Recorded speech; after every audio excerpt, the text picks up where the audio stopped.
Hola amigos, un gusto estar otra vez con ustedes compartiendo este video en el cual no vamos a hablar de un autor, sino del tema de la lectura.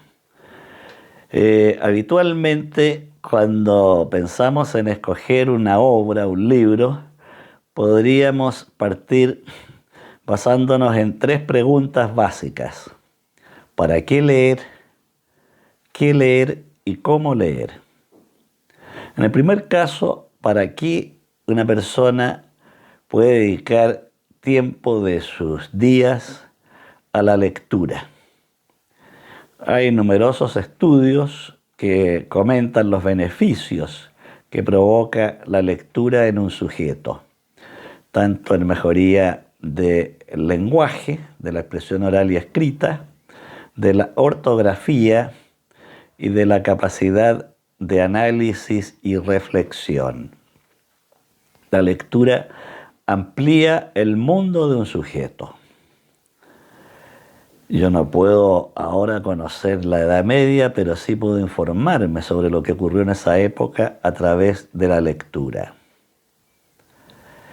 Enseguida tenemos el qué leer, es decir, qué tipo de obras voy a elegir para dedicar mi tiempo a leer ese libro, esa obra.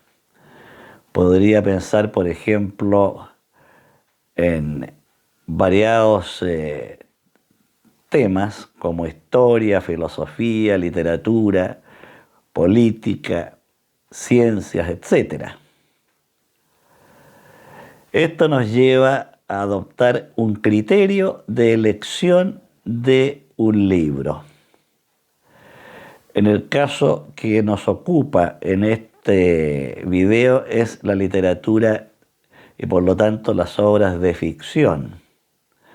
Es decir, estaríamos dejando afuera historia, sociología, ciencia, filosofía, antropología, etc. Pero se podría aplicar un criterio idéntico. Para elegir un texto literario puedo pensar, por ejemplo, en una elección por autores. A algunos les gustará, por ejemplo, Mario Vargas Llosa, a otro Roberto Bolaño, a otro Juan Rulfo, a otro Machado de Asís, a otro Edith Wharton, etc. Ahí estoy eligiendo por autor. También puedo hacerlo por tema. Por ejemplo, ciencia ficción. Entonces pensaré, por ejemplo, en Ray Bradbury o obras de Isaac Asimov o de Stanislaw Lem. También a alguien puede gustarle las obras de aventura. Un clásico de aventura sería Los Tres Mosqueteros de Alejandro Dumas Padre o La Isla del Tesoro de Robert Louis Stevenson. Por nombrar algunas, alguien puede interesarse, por ejemplo, en la literatura policial. En este caso pensará en los grandes autores de este tipo de literatura, como Arthur Conan Doyle, George Simenon, etc., o bien Agatha Christie o Anne Hawking, entre muchas otras. También se puede elegir literatura por países. Alguien dice, quiero conocer la literatura rusa. Y buscará entonces autores como León Tolstoy, Iván Turgeniev, Anton Chekhov, Vladimir Nabokov, Nikolai Vasilievich Gogol, Alexander Pushkin, etc. Ahí está utilizando el criterio de elegir por país. Otro criterio que se puede emplear son las listas de los más vendidos que aparecen en diarios o revistas.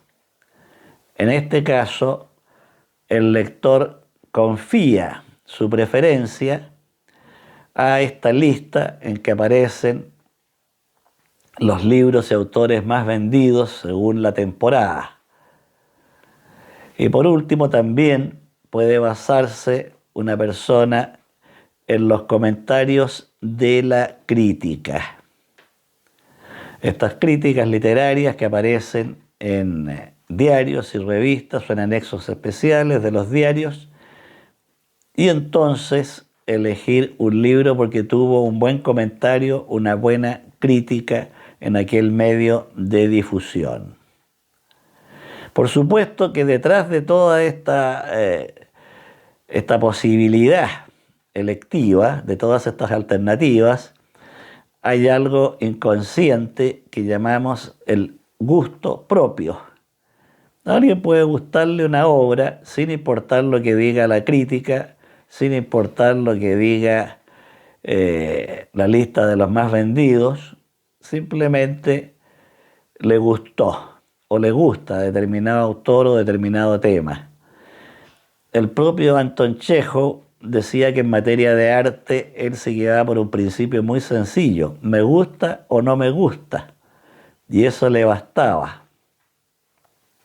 Sin embargo, hay que reconocer que el gusto de Anton Chekhov era un gusto bastante educado y refinado en materia de arte y en particular en materia de literatura y de libros, por tratarse de un gran escritor. El criterio de la crítica y las listas de los más vendidos personalmente no me interesa en lo más mínimo, de modo que adoptaría los otros criterios, por autor, por tema o por país.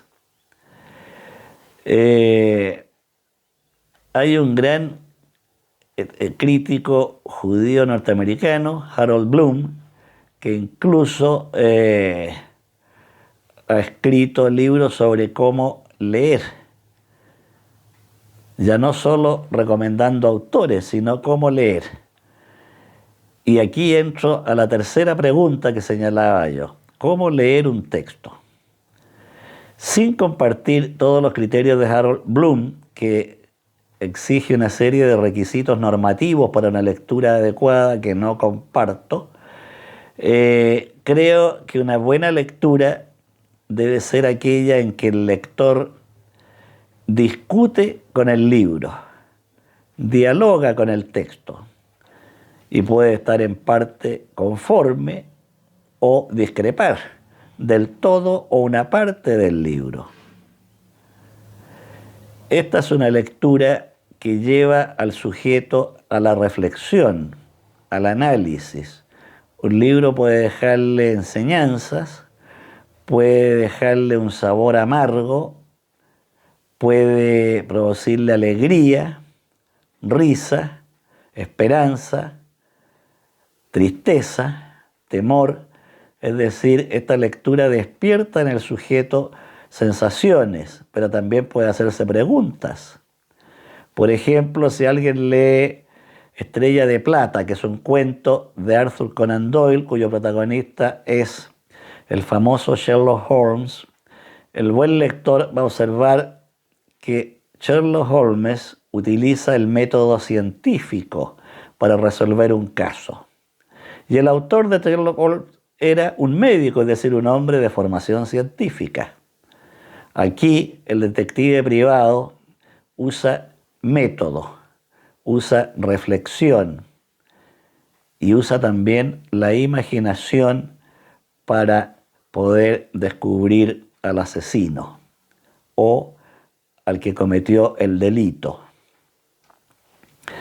Entonces, en Estrella de Plata, el lector va a apreciar estas cualidades, estas condiciones, no se va a conformar con solo el relato, sino por qué ocurre esto. En la vida real, por ejemplo, me puedo preguntar, Scotland Yard, es decir, la policía inglesa, ¿habría actuado como lo hizo Sherlock Holmes? En la vida real, ¿puede producirse ese tipo de delito? Aquí yo estoy, a partir del texto, planteándome preguntas. Y las preguntas llevan a formular respuestas y estimulan entonces la capacidad de análisis y también la imaginación. El sujeto puede preguntarse por qué Sherlock Holmes tocaba el violín en determinados momentos cuando estaba preocupado por un caso a resolver. en qué medida la música clásica, que era la que le gustaba a este detective, estimulaba su inteligencia, su expertise policial. Puedo preguntarme si beneficiaban o no las investigaciones de Sherlock Holmes, los diálogos que sostenía con su ayudante, el doctor Watson, es decir, a partir de un texto destinado a entretenerme, puedo plantear muchísimas preguntas, dudas y reflexiones. Y esto se puede hacer igualmente con el cuento, la novela, la poesía, el teatro, es decir, con los diversos géneros literarios. A continuación, los voy a dejar con Mónica, que como siempre les va a leer en este caso un fragmento de mi último libro, El búho bajo la luna. Un gusto haber estado nuevamente con ustedes. Estoy terminando de leer el libro La edad de la franqueza de la escritora P.D. James. Es una obra interesante, amena y pedagógica. Se trata de un diario de vida que comprende el lapso de 12 meses y comienza cuando ella cumple 77 años. Es una autora inglesa de novelas policiales que muestra en esta obra atractivos aspectos de la cultura británica y, por supuesto, su propia experiencia como escritora y ciudadana. Me llama la atención el éxito de las mujeres en este género literario que parece tan masculino por su contenido, el crimen. Ahí están sus grandes representantes: Edgar Allan Poe, Conan Doyle, Gilbert Chesterton, Edgar Wallace, George Simenon, Dashiell Hammett, Raymond Chandler y el mismísimo William Faulkner, con su excelente libro Gambito de caballos y ese formidable relato titulado Una rosa para Emilia. Y Borges con sus intentos de escribir algunos cuentos policiales que jamás alcanzan el encanto de los verdaderos maestros de este género. Pero también están mujeres como Agatha Christie, Dorothy Sayers, Anne Hawking, Ruth Rendell, P.D. James, Patricia Highsmith.